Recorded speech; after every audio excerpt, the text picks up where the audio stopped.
दोस्तों, देश की राजधानी दिल्ली में विधानसभा के चुनाव संपन्न होने के बाद तमाम बड़ी बड़ी पार्टियां बिहार में अब एक्टिव हो गई है। यहां तक कि देश के प्रधानमंत्री नरेंद्र मोदी भी 24 फरवरी को बिहार विधानसभा चुनावी को सरगर्मियां को तेज करने के लिए बिहार आ रहे हैं। इसको लेकर आखिर बहुजन समाज पार्टी की क्या तैयारियां हैं, बहुजन समाज पार्टी कैसे चुनाव लड़ेगी बिहार में, इस मुद्दे पर हमारे साथ बातचीत करने के लिए मौजूद हैं बिहार के बहुजनों के सबसे मजबूत और धाकड़ नेता, बहुजन समाज पार्टी के प्रदेश प्रभारी अनिल चौधरी सर। तो पहले तो स्वागत है सर। जय भीम। सर, दिल्ली में आपकी पार्टी बहुजन समाज पार्टी 70 विधानसभा सीटों में से 69 सीटों पर चुनाव लड़ती है और हार का सामना करना पड़ता है। उससे सबक लेकर बिहार में क्या कुछ रणनीति है आप लोगों के पास? देखिए, बिहार में हम लोग पहले से ही तैयारी कर रहे हैं और दिल्ली का चुनाव, दिल्ली का मौसम, दिल्ली का जनता का वहाँ का जो मिजाज है अलग है और बिहार का अलग है। दोनों का माहौल बिल्कुल अलग है जी।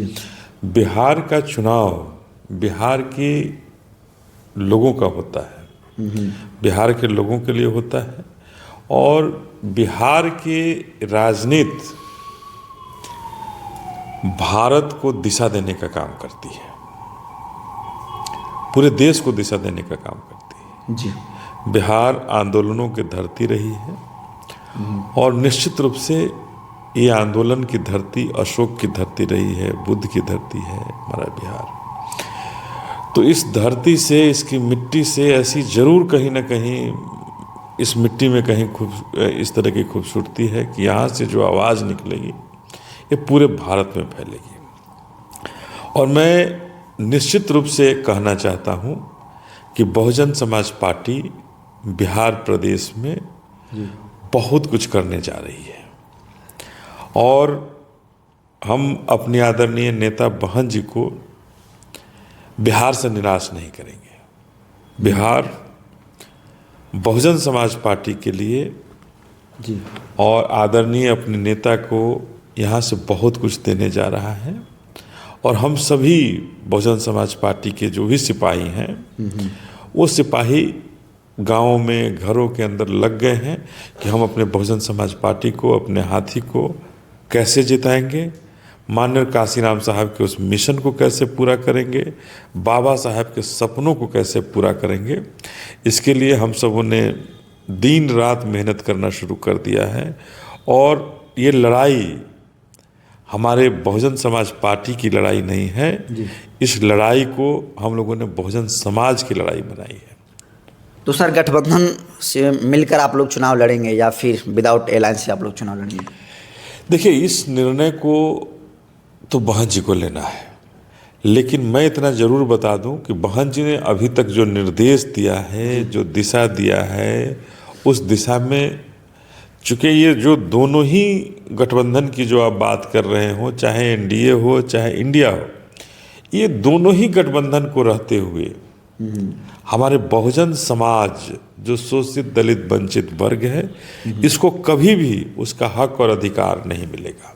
लेकिन सवाल ये है सर कि बड़ी बड़ी जो स्थापित पार्टियां हैं वो अकेले चुनाव लड़ने की साहस नहीं रखती है, लेकिन बसपा को ये कॉन्फिडेंस कैसे आ जाता है कि हम अकेले चुनाव लड़ेंगे और हम चुनाव जीत जाएंगे? देखिए, ये कॉन्फिडेंस जो है हम अपने शोषित, दलित, वंचित समाज से लेते हैं। बहन जी उस समाज की अगुआ हैं, उस नेता हैं और जो उनका निर्णय है कि हम अपने समाज को, जो शोषित, दलित, वंचित वर्ग है, अगर उसको उसका हक और अधिकार नहीं दिला पाएंगे तो शासन में रह के क्या करेंगे? किसी के पिछलग्गू बनकर हम क्या कर सकते हैं? हमारी आदरणीय नेता जब शोषित, दलित, वंचित की आवाज को नहीं सुनी गई तो सदन को छोड़ने का त्याग किया, सदन को उन्होंने त्याग कर दिया, इस्तीफा दे दिया। जिस सदन में जाने के लिए नेता न जाने कहाँ कहाँ नाक रगड़ते हैं, कहाँ कहाँ मक्का, मदीना और कौन कौन मंदिरों को में जाके नाक रगड़ते हैं कि भगवान मुझे वहाँ भेज दो, और उस सदन को उन्होंने ठुकरा दिया कि वहाँ शोषित, दलित, वंचित की आवाज़ को नहीं सुनी जा रही है। और हमारे समाज की आवाज़ को नहीं सुनी जाएगी तो हम ऐसे जगह बैठ नहीं सकते हैं। अगर बैठ नहीं सकते हैं तो जो व्यक्ति हमारे समाज को ठगता हो, जो हमारे समाज को उसका हक और अधिकार नहीं देता हो, उसके साथ कैसे बैठ जाएंगे।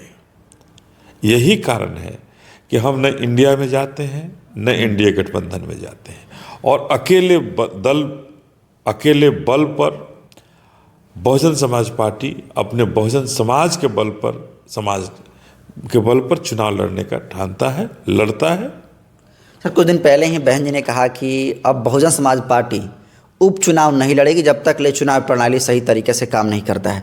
तो क्या लगता है, अगर भाजपा उपचुनाव नहीं लड़ती है तो जो उसके कोर वोटर हैं कहीं ना कहीं दूसरी पार्टियों को शिफ्ट होंगे, तो ये नुकसान मानते हैं आप कि बहुजन समाज पार्टी के लिए नुकसानदायक है ये?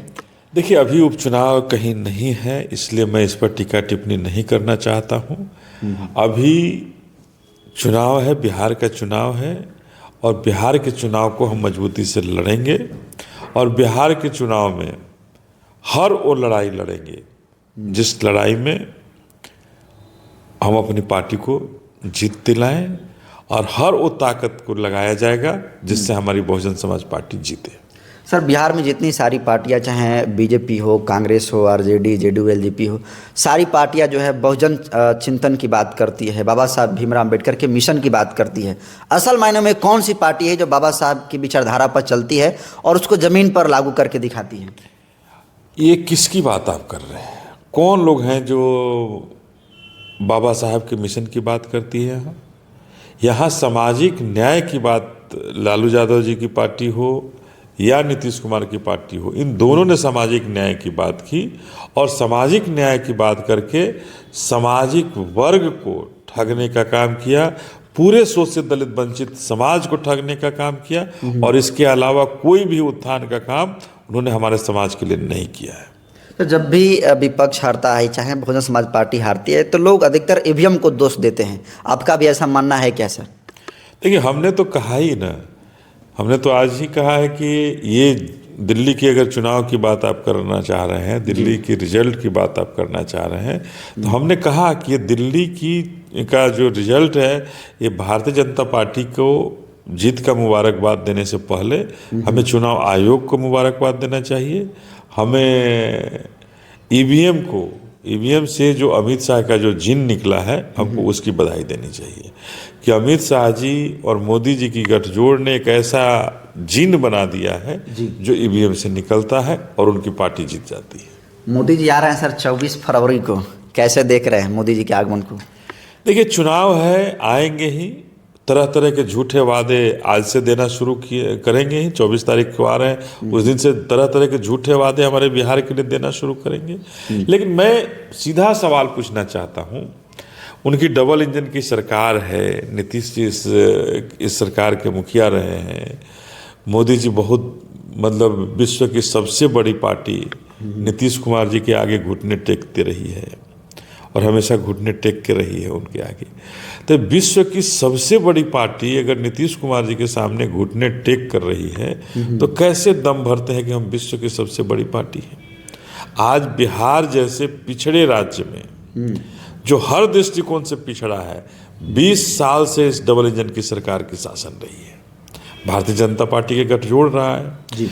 और इस 20 साल के शासन काल में नीतीश कुमार जरूर 2 साल इनको छोड़ के रहे हैं, लेकिन इस 20 साल के शासन काल में कभी ये कहने की स्थिति में हुए कि हम भारतीय जनता पार्टी के लोग बिहार का प्रति व्यक्ति आय बढ़ा दिए, हम यहाँ के युवाओं को रोजगार दे दिए, हम यहाँ के महिलाओं के सम्मान में, महिलाओं को आत्मरक्षार्थ, महिलाओं के उद्योग धंधों के लिए कोई स्थापित करा दिए।